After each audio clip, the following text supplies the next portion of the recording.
We're guilt busters today. Yes, we're going to get rid of the guilt because moms, okay, we feel guilty about everything. We worry about everyone and everything. So, why is that? I don't know. It's just who we are. Why do moms why is it like, here's your baby and here's your guilt? Here's your baby and here's your worry.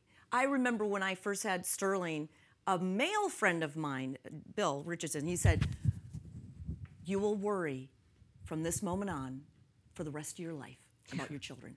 It's like, the truth. Thanks. And the other, you know, we talk about how people who have had children who are older and they kind of infuse that wisdom on us, and how my girlfriend Yael said she had her kids went to college, they graduated from Georgetown. I mean, they did great things. She said, you will only ever be as happy as your most sad child.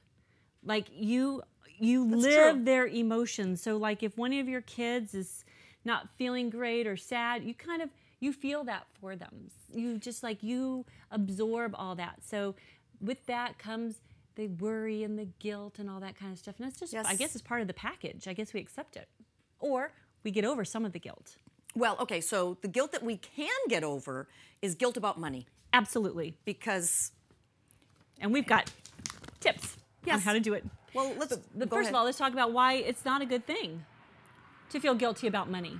Here's how guilt affects your finances. All right, it lowers your expectations of what you deserve. Okay. Why do we feel, okay, as moms, we give to everybody.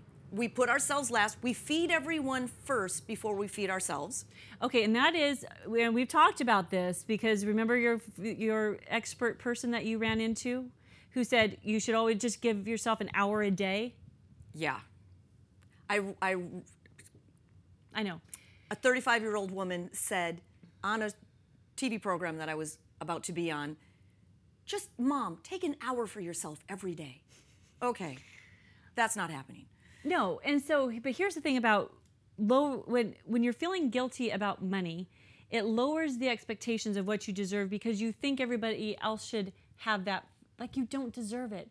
Why? You do. You work hard. I know, and we always put others first. It's not a bad thing, but we just have to get over, we have to elevate our sense of worth relative to money and time. Yes, in our day. Looking at how, first of all, identifying how guilt does affect your finances because it truly does. So we did this one about lowering your expectations. The next one is stops you from asking for what you want. Absolutely. I don't know why we think that we don't deserve to ask for what we want. It's just... And even more so is the next one too, stops you from knowing what you want. Because if you're feeling guilty about money, you don't know what it is you want and you don't want to ask for what it is because you feel too guilty. Get over the guilt. We are gonna have some tips with that, but we have some more reasons why identifying how it has a negative impact. Right. And also, now this makes sense. Okay. When you have guilt about money, maybe you don't have a lot of money, it definitely stops you from taking even calculated risks. Because you don't want to be the one responsible for losing more money, which that one kind of makes sense. Yes. I mean, on a practical level, it does. Yes, it does. But I think sometimes I know some very, very, very conservative moms who won't spend on anything unless they have a coupon, and there are extremes to everything. So well, and then the next one, I really believe that it makes you say yes when you should say no. So you feel guilty. This is motherhood.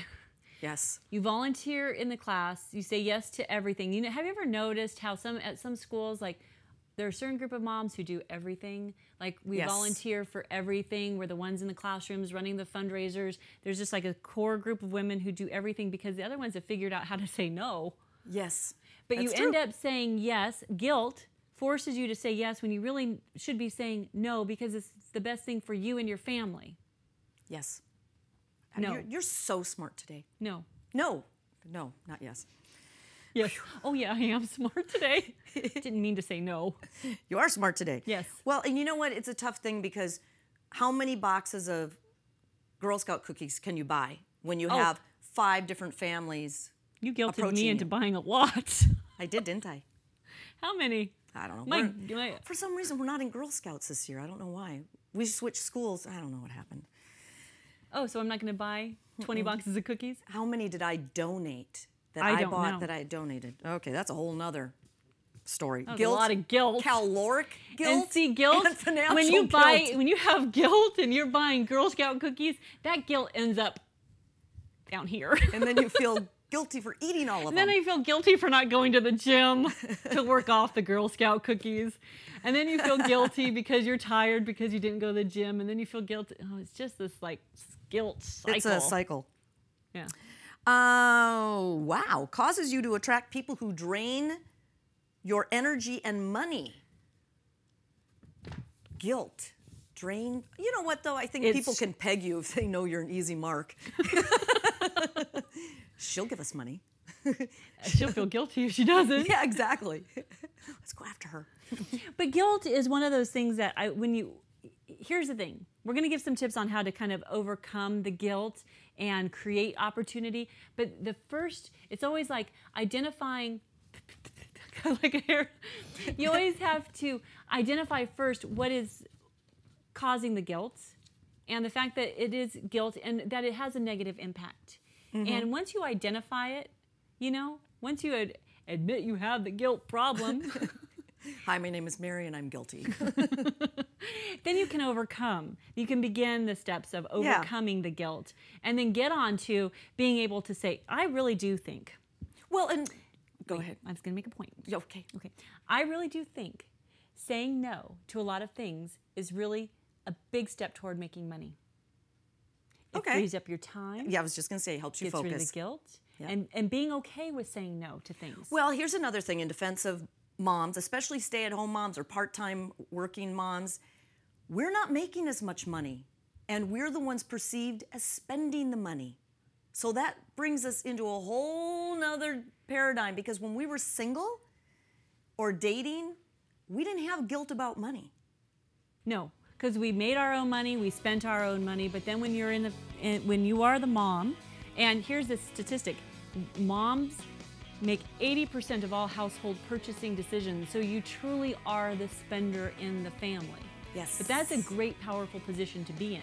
But you are perceived by your husband or your spouse or your significant other as being the spender. We're going to talk about that more coming up next. Yes, absolutely. It's a good one. Stay with us on Moms.